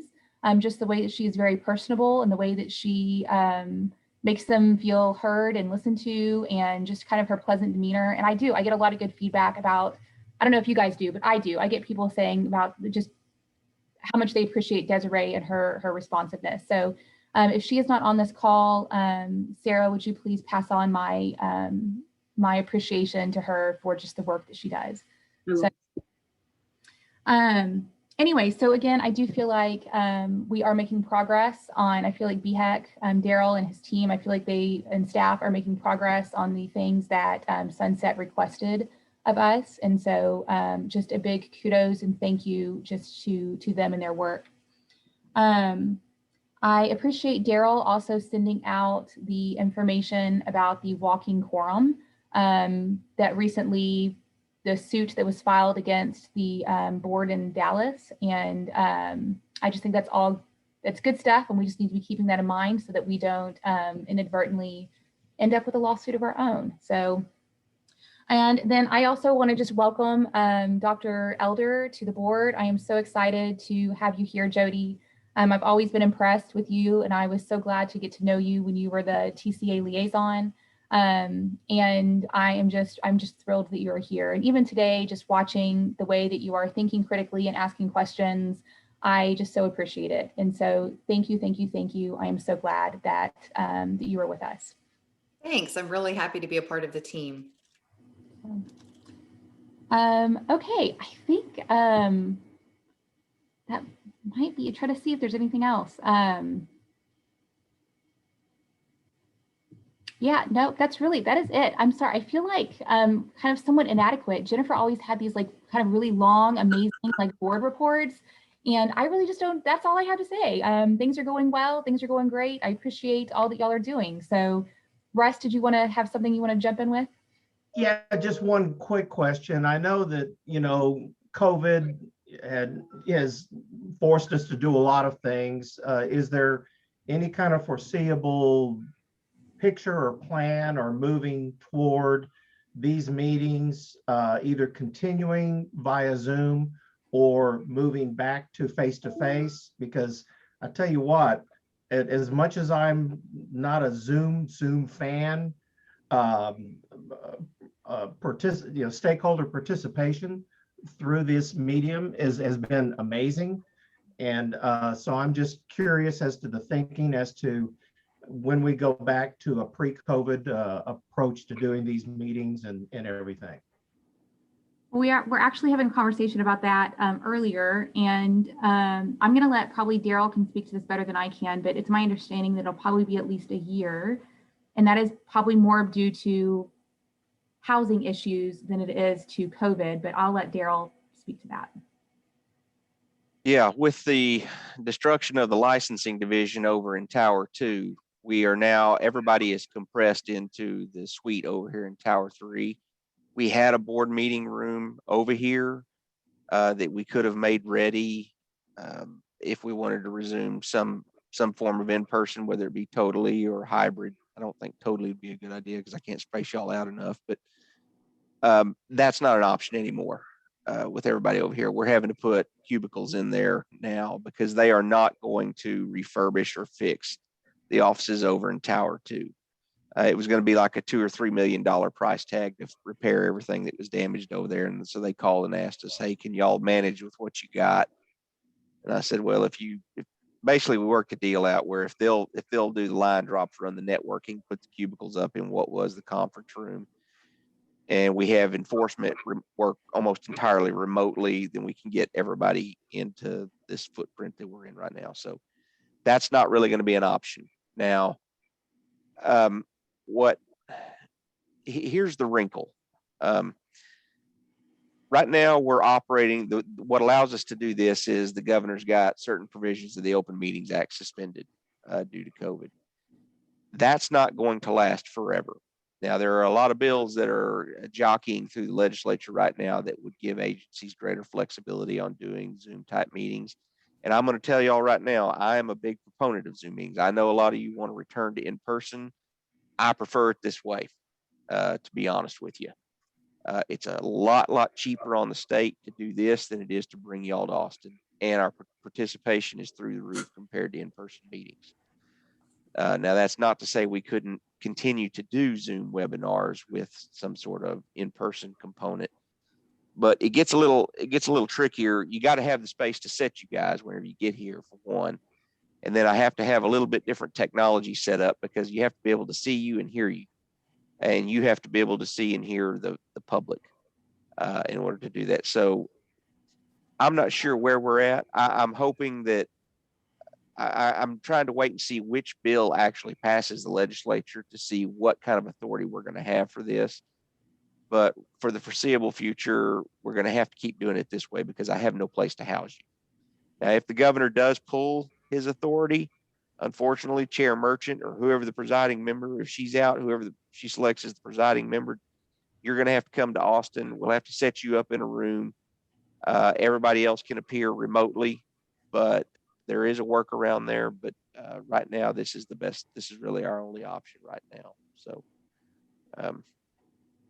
that's really all I've got on that. I'll let y'all know as soon as, you know, once the bill passes, whatever it is, there's like 5 of them floating around out there.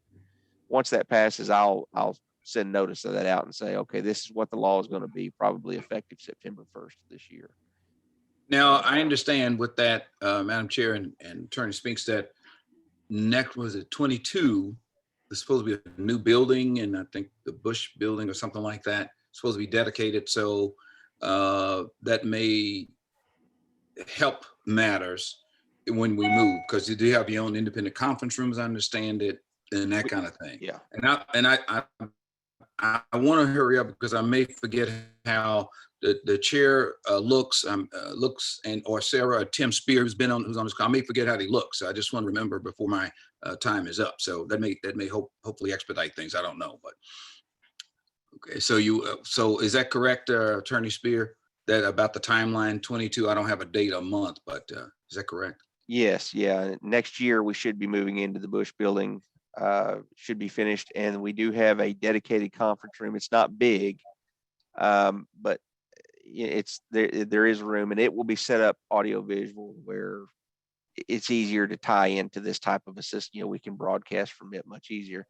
And of course, they're going to have very large conference rooms that are shared conference rooms there as well. So we'll have a much better setup once we get over there. But again, that's about a year out. Normally, I would say, you know, with construction, I would say a year and then add 6 months to it. But surprisingly, they've been ahead of schedule on everything they've been doing. So I would expect probably here within the next 6 months to get a call about going over and maybe doing a walkthrough, start, you know, where they start letting us look to see what the layout's going to be. It's the 7th floor office building overlooking UT is where our office will be. So it'll be tremendous because, like I said, I don't want to forget how people look. So we can do the hybrid. We can do the personal and we can do the electronic to keep you elated there, Attorney Spear. At the same time, us LMFTers like to, as we say, socialization is one of our products. So with that, I'll yield, Madam Chair. Thank you. And thank you, Daryl, for that report. Okay, I don't have any other items for 12. So if there's any other questions or comments, I will move on to item number 13. And so this, I'm going to turn it, since Mr. Francis isn't here, I'm going to turn it over to you, Ms. Smith.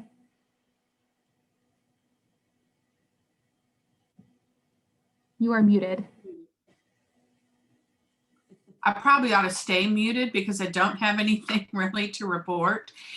We have an upcoming meeting next month, and so I'll actually have more to report after that meeting. We haven't had anything since our last meeting. Okay, thank you very much. For the board's consideration, I included in your materials proposed rules that were published on February 19th for changes to Texas Administrative Code Chapter 882.21 regarding license statuses and 882.50 continuing education and audits. The period for public comment has ended on March 21st, and the council is scheduled to review that matter on May 4th. Just wanted to bring that to the attention of the board members and to any attendees who might be interested in that rulemaking process. Ms. Smith, I just want to say thank you so much for your participation on the BHEC.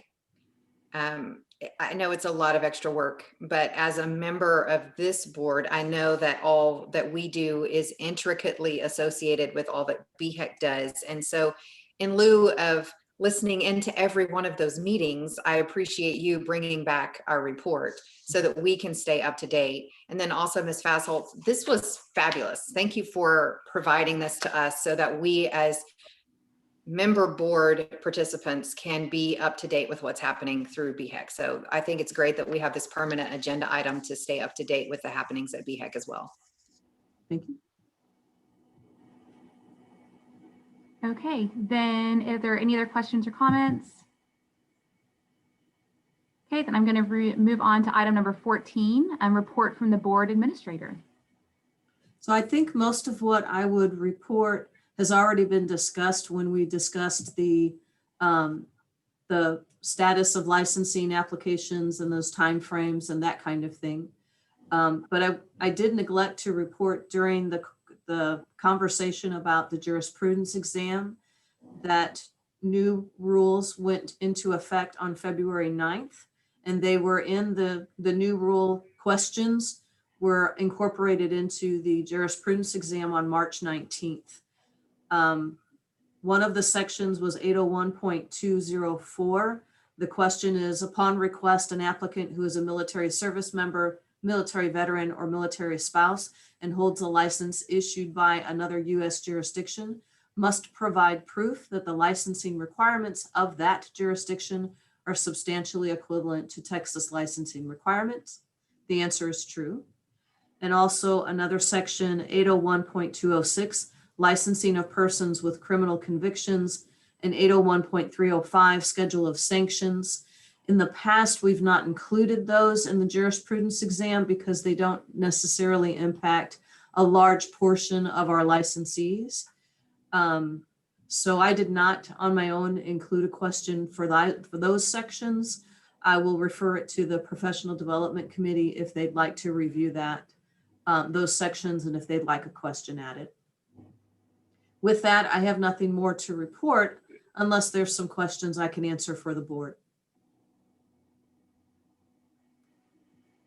Thank you, Ms. Feinholt. I also wanted to point out that, because I'm sure I am not the only board member that receives emails and phone calls from our licensees asking questions. And I just wanted to say thank you so much, because I can't answer those questions. I don't know the answers to those questions, but anytime I have asked, you are very timely, and not only answering them, but letting me know this is all the process of this particular person's question.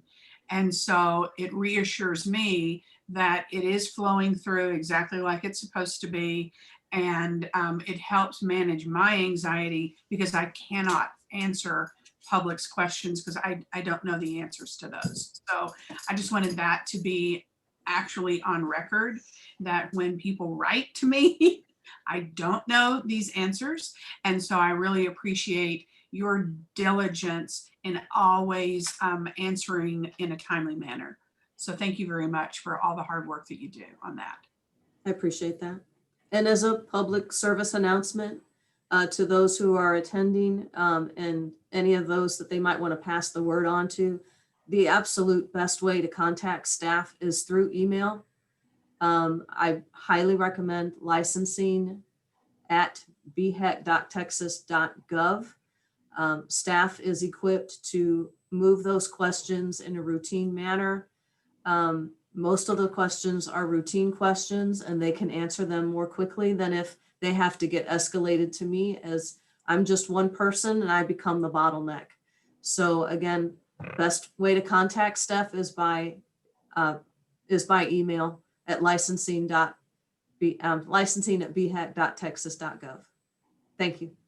Just as a point of clarification, Mrs. Fassholtz, when we are contacted by licensees or applicants with questions, is the best response for us to just tell them, please send your question to this email address? Or is the best response to say, I'm forwarding it to the appropriate person and that person will get back to you? Up to you. Oftentimes the person who's sending it to you will include a comment of, I've tried and tried to get in touch. And sometimes it doesn't feel helpful to say, send it to this email address. I don't always have a sense that they've tried and tried by phone or that they've tried and tried by email. I have encountered more than one who's tried and tried by email, but they sent it to HHSC email address, not to our new email addresses. So I'll leave it up to you what you feel is appropriate. I do recommend that at least if it's an answer that you do know, that you at least copy me on it, because as you know, that these are board records, and we'd like to make sure that we have them incorporated in our records. And if conversations are happening ex parte, if you will, probably the wrong way to use that, then we don't have them in our board records, and we might be more confused than the person who's asking the question down the road. Well, just to clarify, I received this direction from Mrs. DeLuna for the LPC board that did not occur to me, but I really appreciated the direction was, if we do indeed choose to respond and include you in that response, we should blind carbon copy you so that we are not allowing your personal email address out into the public domain. That would as be a helpful. service to you. That would be helpful, and I'm not trying to hide, but if everyone then says, oh, let's send it directly to Sarah, then again, my day is sorting through emails, not facilitating the board. And I'm only one person, and I'm not the staff that's best trained or best equipped to sort through emails and get them to the right person. So that's the reason for that. I don't want to hide and not contact with people, but I am trying to direct them through our usual processes, because those are truly the most efficient processes. I hope that's helpful. Absolutely. That is very helpful. Thank you for that direction and support. I do have a question, because under agenda item number 14, I believe we received in our board packet guidelines for using social media and some extra information about rules across the member boards regarding technology assisted services. So I don't know if my question is to you or to Dr. Merchant about when is the appropriate time for us to discuss that. So thank you. I'd forgotten. I provided that information to you for your information as a courtesy. Director Spinks may have already mentioned that there's a standardization work group for the council to look across all 4 boards and see where we can create more efficiency. The psychology board shared their draft guidelines, and I wanted to point out they are their draft guidelines, not their published guidelines, on what they were thinking for social media. And I put together for you what's already in rule for the social work, LPC, and MFT boards, so that you could do a comparison if you'd like. If you have any comments on that, correct me, Mr. Spinks, but I think maybe the best way is to send me an email on your comments, and I'll make sure that that gets to the standardization work group so that they can then discuss it and determine if there's a particular direction they want to go, or if there's some statutory or other reason why those provisions need to remain specialized as they are. Correct. Thank you. I think it's a great policy, and I appreciate what's been written. I'll forward comments to you. Thank you. Thank you.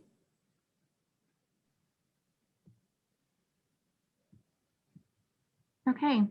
Additional questions or comments regarding the board administrator's report?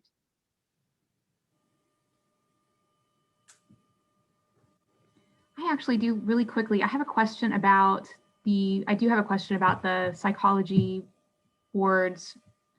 Like, are they planning on making this rule? I mean, like right now, this is just guidelines. So is this actually enforceable? No, it's just a set of guidelines to try to help people stay out of trouble. Okay. But no, it's guidelines are not enforceable. They are just strictly for purposes of trying to keep people out of trouble. Like, for example, psychology also has a set of guidelines for how you determine whether or not you're competent to deliver neuropsych services. That was an area where we were struggling. We had individuals, or the board felt like we had individuals that were engaging in the practice of neuropsychology who probably shouldn't be. And because we have a general license, we created a set of guidelines, and we specifically put in those guidelines, these cannot be used to prosecute a complaint against you, but you can use them as a defense if a complaint is brought against you. Kind of the same thing with social media guidelines. It's just, we're trying to help people keep the car out of the ditch so that we don't have to pull it out once they've driven it off into the ditch. Well, I mean, there are certain guidelines about professional behavior and professional boundaries that I think we could enforce if a complaint came forward regarding a licensee's behavior on social media, because it would apply under the rules we already have. Right. You're right. Yeah. The rules are, yeah. What I'm saying is you're never going to see a complaint in the psychology world that says you violated these guidelines, because that you can't do that. Now, if there's a rule that governs that conduct, that's what we would cite to. That's what I mean whenever I say these are not enforceable. So this is comparable to best practices. Because, AAMFT has best practices. They're not enforceable, but they're saying this is pretty smart. Kind of guide yourself in these. So we don't use necessarily guidelines, but the terminology that resonates with me is best practices. Yeah. Category. Okay. Do any of the other boards have guidelines like this? Not to my knowledge. Go You ahead. have, I was going to say, one of the things we had some guidelines in psychology a while back. We were basically using them as rules, or we were holding them to a higher standard. We had to quit that. We've had to get away from, you got to stay away from enforceable guidelines or guidelines that you enforce. And you got to stay away from things like opinion letters. These are all issues that we'd gone out visited with the Attorney General's office about pre-BHEC days. And so, no, you're not going to see many guidelines out there. It's only in those areas where where you see a pretty significant potential for harm to the public, or you see the potential for significant abuse. And you just want to, like what Dr. Barty said, you want to make sure, hey guys, if you do this, we can pretty much guarantee you're not going to get in trouble because you're going to be going above and beyond really what our rules require as far as a minimum standard of care, minimum acceptable conduct. That's kind of what, I guess that's kind of the mindset we were using whenever we developed these over at Psych Board, is make people aware, don't do stupid stuff like this. And you don't run the risk of having to meet Patrick and Brian.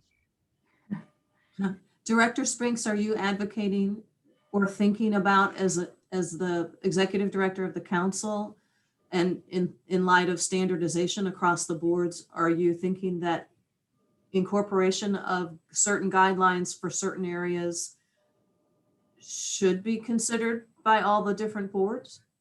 I'd never really thought of that before, Sarah, to be honest with you. I mean, that's the first time. Okay. You mentioning it now, that's the first time I'd ever heard that idea talked about. So okay. Something we probably ought to add to that list that I shared with y'all the other day. Will do. I'm wondering, Chair Merchant, if licensing standards could look at this as like a subset, best practices, and we could discuss this during our licensing standards committee. It might fall kind of within that purview, and get the feedback from Director Spinks, Ms. Fasthold, to look at that or begin to see, do we want as a best practices for MFT to come up with any kind of unofficial information that would be helpful. I'm going to push back a little bit about standardizing best practices all the way across the board, because I want our individual boards to still remain and have their own flavor. It could have, some of the things obviously are the same, but I push for the MFTs to have their own best practices and all the other independent rulemaking boards under BHEC to develop their own. Yes, ma'am. Yes, no, we can totally add this to the licensing standards committee agenda for our next meeting. Daryl, I do have one other question about this. Are each of these kind of bullet points, are each of these related back to a specific rule? To be honest with you, Madam Chair, it's been a while since I even looked at those guidelines. Okay. Patrick, can you answer Lisa's question? I don't think there's related to a specific, like each bullet point is specific to a rule. It's just they're general guidelines, but they're related to multiple rules. So, I mean, they're not pinpointed to one particular rule, if that's what you mean. Like you could put a parenthetical and say, this is to that rule, this is to this rule. Okay. Okay. Thank you very much. Any other further conversation, questions, comments regarding item number 14?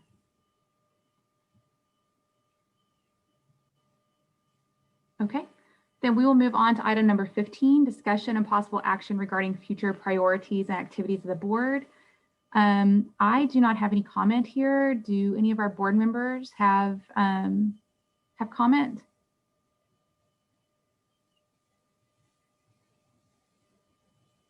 Okay, then I will open it up to public comment, which is item number 16.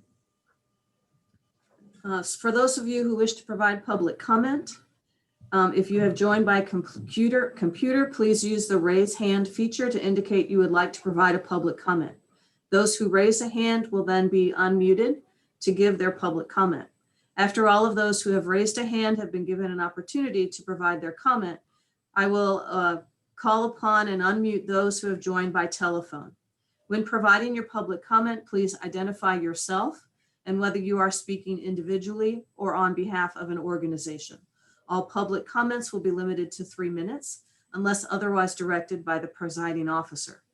Please know, under the Open Meetings Act, the public comment part of an open meeting is to allow the public to address a governmental body.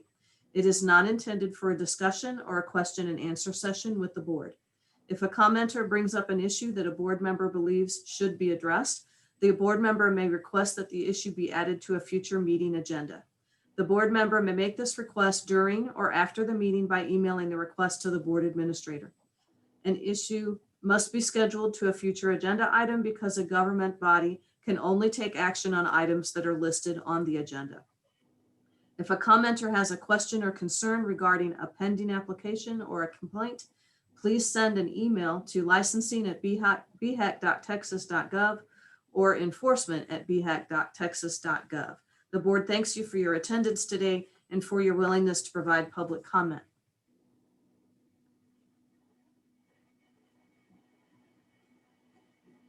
Sandra Martin, you have public comment? Yes, I do. My name is Sandra Martin. I am liaison for Christian Counselors of Texas as it steps into what is new territory for that entity. Just want to express this morning our gratitude for your service and appreciation for the work that you do. However, as an individual, I want to say I'm very grateful to the chaplain this morning for his continuing confident naming not just our state of residence, but the great state of Texas. Thank you. Every time, great state of Texas. I am inspired to go out and organize a parade and have a barbecue. So have a good day. Thank you for your service. Thank you, Sandra. Thank you, Ms. Martin.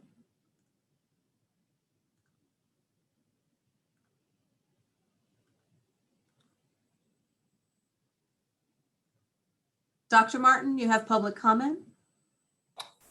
Hello, can you hear me? Yes. Hi, this is Dr. Jason Martin, and I'm liaison to this board from TAMFT. First of all, I want to welcome Dr. Elder to her first official meeting. It's good to see you. I know you can't see me, but whatever. Welcome to the board. I also want to inform you that this will likely be my last meeting as official liaison to this board. That's not to say that I will not continue to attend meetings, especially if they are held online. But I am now the president-elect of TAMFT, and so I am removing some of my other duties with that organization in order to better prepare for becoming president next year. But I want to thank you all for your continued service. This has been one of the most helpful educational experiences of my adult professional life. And I've learned from each one of you, and it's been wonderful to be a part of these meetings. Like I said, I will continue to attend meetings when I am able, but I will not be doing so as the official liaison. Beth Jackson is going to be taking over for me, and I believe she will be taking over as liaison both to this board and BHEC. So she should be attending both sets of meetings. I also want to express concern. My understanding that at the last board meeting in January, my understanding was that board counsel was going to bring additional information to the board about their legal options regarding allowing LMFT associates to count additional TAS hours. Unless I missed it, I don't know that that was addressed today, and I'm concerned about that. During the last year, as we all know, it has been very difficult for people to get face-to-face hours. Some people have had that ability reduced significantly over the last year or eliminated altogether. And we have a number of LMFT associates in this state who are now looking at significantly extended times before they are able to get their full license on account of that, which of course prevents them from enjoying the privileges that come with the full license. And so I really would strongly encourage the board to take a look at what legal options may be available for LMFT associates to be able to count more technology assisted services direct hours than may currently be allowed in the rules due to the extenuating circumstances of the last year. I also want to bring up problems that we have had with communications. I want to say that I myself have emailed licensing at bhec.texas.gov many times without getting any response. I have had students and licensees who have also had difficulty with that, and the phone number 512-305-7700 is met with calls cannot be completed at this time. So I just want to express my concern about that. Thank you for your time. Thank you so much, Dr. Martin, for, anyway, just thank you so much. First, I'm going to miss you as the liaison for TAMFT. Thank you so much for your service and for, anyways, just the dedication that it takes to be at all these meetings, especially when you were traveling to Austin. So just thank you for your service for that. I am allowed to address him, right? I'm not like breaking any sort of rule. Okay, good. Nobody, the lawyers don't seem to be thinking that I am, so I'm going to keep going. Well, yeah. Maybe I am. Yeah, you can't respond to anything in public comment unless it's on the agenda. Am I allowed to respond to the item about the 500 hours of TAS? That's not on the agenda. I can send an email to Dr. Martin after the meeting. Yeah, that's what I say. Let Sarah reach out to him and explain what's going on there. Perfect. Thank you. Okay. We'll let Sarah explain that rule change is going up to the council as indicated at the last council meeting. Great. Thank you. Okay.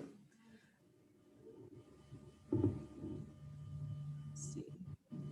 Ms. Smotherman, you have public comment?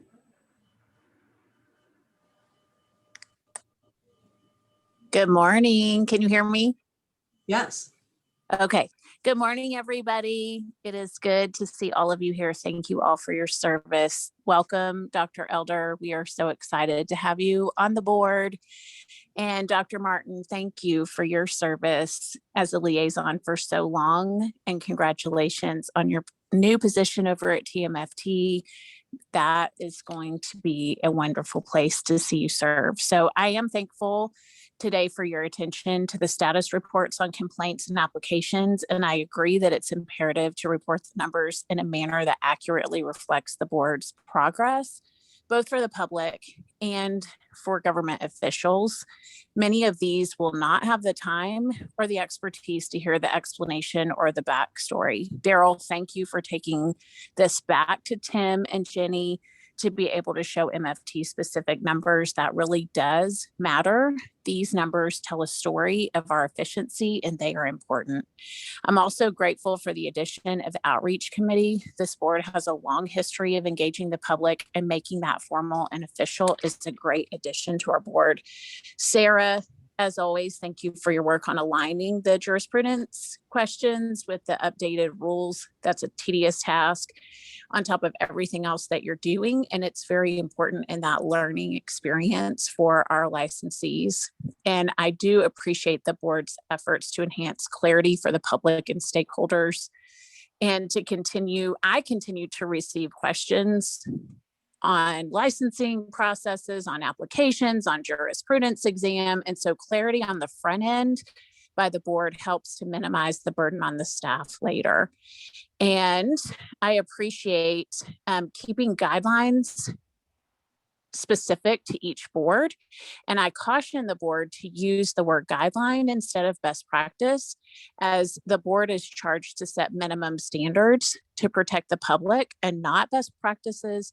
Although I absolutely am grateful for the guidelines that you guys are looking at. So thank you again for your service. I appreciate each one of you.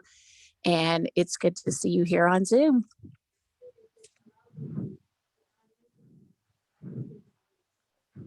Thank you, Ms. Featherman. You're welcome.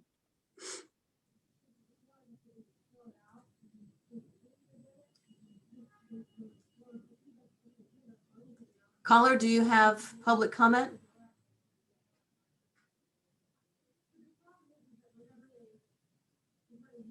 I'm looking at a 512 number. If you have public comment, please unmute.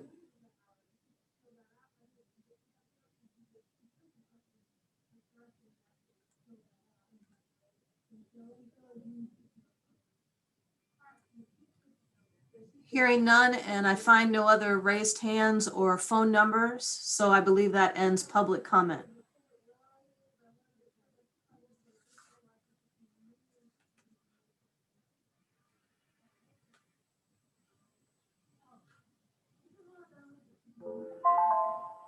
Chair Merchant, I believe you're muted. Yes, ma'am. Thank you. Okay, then we are going to move on to item number 17, announcements and comments not requiring board action, such as statements regarding conferences or other recent or upcoming events. I am aware of no upcoming events. Is there any comment from the board? Just one. I was scheduled to speak at the Christian Counselors of Texas Conference earlier this year, but that hit during the week of the big snow, so everything was shut down because of water. That's been rescheduled to August in the San Marcos area, so I will still be presenting a 3-hour ethics course at that conference. Madam Chair, as a chaplain and a theologian and served in the United States Naval Services 20 years and 2 days, it is my sad duty to report that I will be part of a wake and a funeral service of a 30-year-old female Marine. And I won't mention the Marine's name, but just keep that Marine who served this country to the fullest of her magnificent ability. And we will be interning her tomorrow. I mean, having her service tomorrow. So I won't mention names, but just keep that in, keep she and her family in your thoughts and prayers. This was totally unexpected. Thank you. Will do. Thank you so much. The Texas Behavioral Health Executive Council will meet again on May 4th. The next meeting for this board is scheduled for July 23rd. Okay, any other further comments? Sarah, do y'all have meetings booked out? How far out are y'all's meetings booked out? I think through 2022, they're listed on the website. Okay. Okay. If there is no further discussion, then I will entertain a motion to adjourn this meeting. I make a motion to adjourn the meeting. My first Second. motion. Yay. Okay, so we have a second. All those in favor affirm by raising your hand. Okay, fantastic. Well, with that, the meeting is adjourned at 10:44. Thank you all so much for your service. Thank you.